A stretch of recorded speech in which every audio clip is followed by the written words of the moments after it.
L'instruction des enfants peut-elle se passer d'école ? Avant les grandes lois scolaires du XIXe siècle, la question ne se pose pas. Et dans le Morbihan moins qu'ailleurs, car le département se distingue par un taux d'analphabétisme supérieur au taux français et breton, de l'ordre de 80% de la population. Faut-il croire pour autant, comme l'écrit le très républicain médecin pontivien Ange Guépin, que cette éducation était moins soignée que celle des chevaux du pays ? Vers 1840, un zinzac ne fait pas exception, même si le mouvement historique de scolarisation est en marche. Pour les garçons surtout. Au mi-temps du XIXe siècle, on est encore très peu convaincu à un zinzac de l'intérêt de la scolarisation des enfants des campagnes, malgré l'obligation pour chaque commune d'entretenir au moins une école primaire de garçons.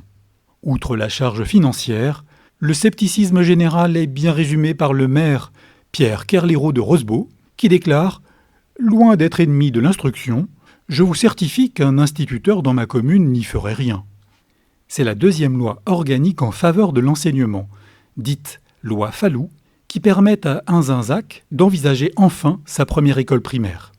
Le principe en est accepté par le conseil municipal en 1851. Il opte pour un instituteur religieux, comme l'y autorise la loi. Frère Gonéry arrive à un zinzac en septembre 1852, alors que rien n'est prêt. Il est remplacé l'année suivante par frère Cornélie, Jean Portenguenne dans le civil, lui aussi frère de l'instruction chrétienne de Pleuhermel. Il est logé au presbytère avec le clergé local.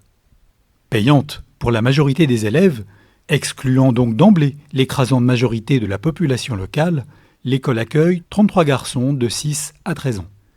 Louée dans une maison du bourg, la classe n'a qu'une seule petite fenêtre qui donne sur le tas de fumier et la porcherie voisine.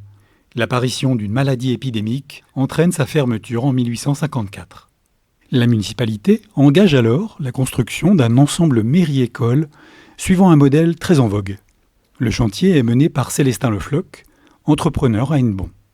En 1856, enfin, les élèves du frère Cornélie investissent le rez-de-chaussée du nouveau bâtiment, tandis que l'étage est réservé au logement de fonction.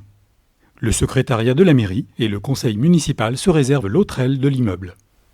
Côté apprentissage, les progrès sont lents.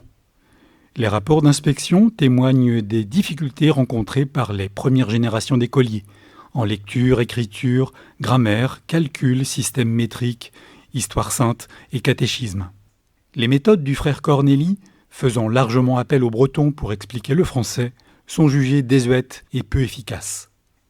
Lire et écrire machinalement, apprendre le catéchisme et les prières en breton, voilà tout ce qu'on fait à un zinzac, observe amèrement l'inspecteur en 1877. Tandis qu'à Kerglave, l'école privée laïque des Forges, ouverte depuis peu, accueille gratuitement près de 150 garçons et filles d'ouvriers de la montagne. En 1880, à l'heure du départ de frère Cornélie à l'âge de 73 ans, s'ouvre en France un nouveau chapitre de l'histoire de l'école, beaucoup plus conquérant.